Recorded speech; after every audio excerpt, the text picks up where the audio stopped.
दोस्तों ये है आपका नियमावली 2023 जिसका इंतज़ार आप लोग 1-2 दिन से नहीं बल्कि वर्षों से कर रहे थे। और कल सौभाग्य कहिए या दुर्भाग्य कहिए, यह नियमावली आप लोगों के सामने आ गया है। और जैसे ही यह नियमावली पब्लिक हुआ है, लोगों के सामने आया है, लोगों ने इस नियमावली को पढ़ा है और इसमें जो बहाली होगी, जो बहाली की प्रक्रिया है उसको देखने के बाद जो भी 7वें चरण के भावी अभ्यर्थी हैं उनका यही मांग है कि नियमावली 2023 को वापस लो। जो शिक्षक नियोजन नियमावली पिछले कई सालों से बन रहा था, जिसको लेकर के लोगों को यह उम्मीद थी कि इस नियमावली में पूरी तरह से क्लियर कट एक्सप्लेनेशन होगा कि आखिर शिक्षक की बहाली किस आधार पे की जाएगी, कैसे उनका स्थानांतरण होगा, कैसे उनका प्रमोशन होगा, वो राज्यकर्मी बनाए जाएंगे। लेकिन कहीं ना कहीं पूरी तरह से जो शिक्षक अभ्यर्थी है उनके साथ नीतीश कुमार की सरकार के द्वारा छलावा किया गया है, धोखा दिया गया है।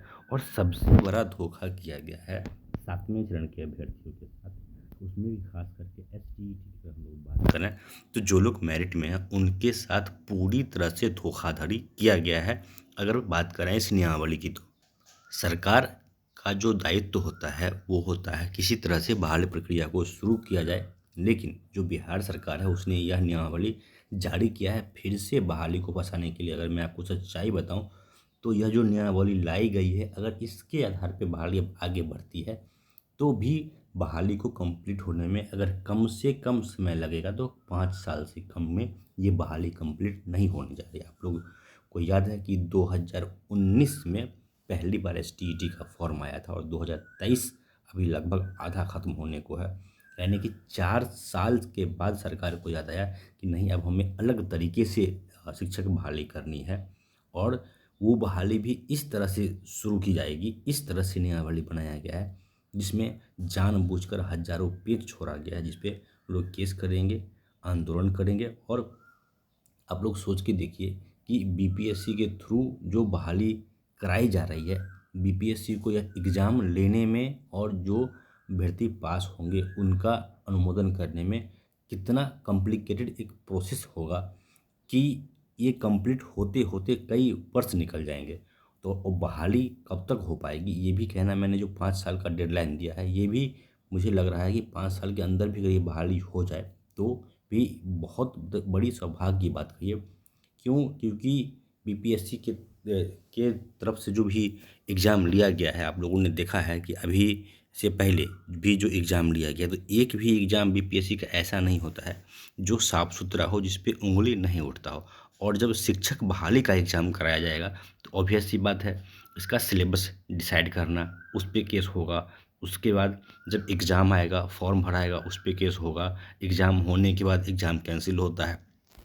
और सबसे बड़ा जो कारण है बीपीएससी के थ्रू बहाली कराने का, उसका मुख्य कारण है पैसे का वसूली करना। जो लोग पैसे वाले होंगे, जो लोग सक्षम होंगे, सिर्फ और सिर्फ उन्हीं की बहाली की जाएगी। ऐसा मैं इसलिए कह रहा हूँ कि आप लोगों को पता है कि अभी से पहले जो नियोजन होता था उसमें मुखिया के स्तर पर बहाली होती थी और हर जगह मुखिया का रेट फिक्स था, कहीं 3 लाख, कहीं 5 लाख, कहीं 2.5 लाख। आप इतना पैसा लेकर के जाइए, आपकी बहाली होती थी। और वो पैसा सिर्फ मुखिया तक नहीं रहता है, वो बढ़ते बढ़ते ऊपर कह लीजिए तो जो सीएमओ है वहाँ तक पहुँचता था। और कहीं ना कहीं अगर जो बातें निकल के आई थी कि 60-40 या फिर एसटीईटी के मार्क्स के आधार पर बहाली कराई जाए या फिर पात्रता के मार्क्स के आधार पर बहाली कराई जाए, तो आप लोग को पहले से पता होता कि मेरा मेरिट इतना बन रहा है तो मेरा 100% है, आप किसी को भी एक पैसे का घूस नहीं देते। लेकिन सरकार ने कहीं न कहीं एक बीच का रास्ता निकाल लिया कि अब हमारा कमाई बहाली से कैसे होगा। जो ये तेजस्वी यादव जी कहते हैं कि हमें 10 लाख रोज़गार देना है, ये 10 लाख रोज़गार देना नहीं चाहते हैं, ये 10 लाख सीट बेचना चाहते हैं। क्यों? क्योंकि नौकरी घोटाला करना इनके डीएनए में है। बेरोज़गारों के इमोशन के साथ खेलना, बेरोज़गारों को रोज़गार बेचना इनका ख़ानदानी पेशा है। ये लोग कई पुश्त से रेलवे में आप देख लीजिए, या फिर जिसमें इनके पिताजी बड़े पोस्ट पे हुआ करते थे, रेल मंत्री थे या फिर मुख्यमंत्री थे, तब से ही इन लोगों का एक बहुत बड़ा पेशा रहा है कि रोज़गार बेच करके पैसा कमाया जाए। तो कहीं न कहीं अगर ये 10 लाख बहाली करने की बात कर रहे हैं तो ये 10 लाख बहाली भी इसलिए कर रहे हैं, इस तरीके से करना चाहते हैं ताकि ज़्यादा से ज़्यादा पैसा कमाया जा सके। क्योंकि अगले साल चुनाव है और और चुनाव में पैसा लगता है, कहीं ना कहीं उसी पैसे का इंतजाम हो रहा है। रही बात ये जो नियमावली आई है, इसको अगर मैं अपना एक पॉइंट ऑफ व्यू बताऊँ, ये पूरी तरह से जो मेरिट के अभ्यर्थी है उनका एक तरह वो 110% मेरिट के अभ्यर्थियों की हार है, और 100% कहीं ना कहीं बातें मैं कर भी हमेशा बोलता हूँ लेकिन सच बोलता हूँ, ये नॉट इन मेरिट वालों की जीत है। मेरिट क्यों हारा, इसके लिए भी वही लोग जिम्मेदार हैं जो कूद कूद के छाती पीट पीट के ये चिल्लाते थे कि मैं ऐसा कर दूंगा, वैसा कर दूंगा, ये कर दूंगा, फलाना कर दूंगा, ढिमकाना कर दूंगा। और कहीं ना कहीं ऐसे पापियों के कारण ही हम जैसे लोग कहीं ना कहीं साइडलाइन हो गए। और मैंने देखा भी कि आप लोगों को भी नौटंकी देखने में और नौटंकी सुनने में बहुत मज़ा आता है।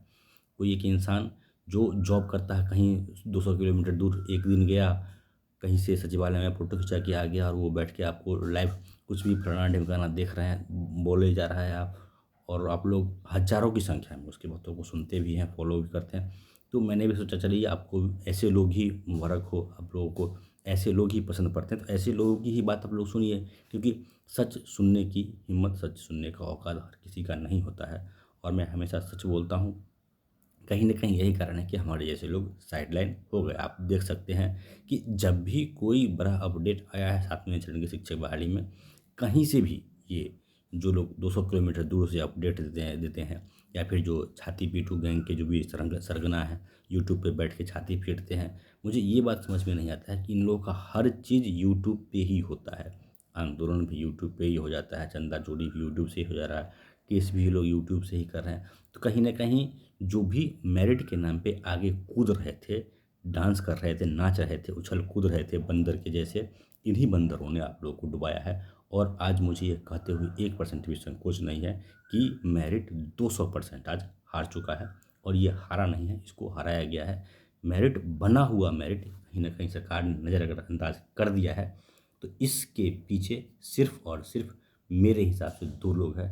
एक तरफ से देख लीजिए तो जो गेंडा पांडा गैंग है, और दूसरा आप लोग अगर देखें तो जो आपका अनिल, एक नंबर का जूताखोर इंसान, जिसने आपके मेरिट को बर्बाद करके रख दिया। तो बधाई हो मेरिट वालों, आप लोगों ने हज़ारों की संख्या में जिसको लाइक किया, फॉलो किया, शेयर किया। और अभी भी मैं देखता हूँ कि लगभग 500-500 लोग, 700 लोग बैठ के उसके लाइव को आप लोग सुनते रहते हैं। पता नहीं कौन सा प्रवचन आप लोगों को वहाँ से मिलता है। और आप लोगों को बधाई डबल इसलिए हो कि जिसको आप लोगों ने प्रमोट किया, जिसको आप लोगों ने पैसा दिया, उन लोगों ने ही आपके मेरिट को बंटाधार कर दिया, आप लोगों को बर्बाद कर दिया। कहीं न कहीं आप लोग ये डिज़र्व करते हैं, क्योंकि सच्चाई आप लोगों को बचती नहीं है। सच सुनने वालों को आप लोग गाली देते थे, और जो सच बोलता है ऐसे लोग आप लोग फॉलो नहीं करते हैं, ऐसे लोगों से आप लोग दूरी बनाते हैं। और जो लोग आपसे चंदा चोरी करते हैं, जो लोग आपकी भावनाओं के साथ खेलते हैं, जो लोग आपको बेवकूफ़ बनाते हैं, गेंडा पंडा जैसे लोग, अनिल जूताखोर जैसे लोग, ऐसे लोग आपको पसंद आते हैं। तो ऐसे लोगों को ही फॉलो कीजिए, ऐसे ही लोग आप लोगों को मुबारक हो। धन्यवाद।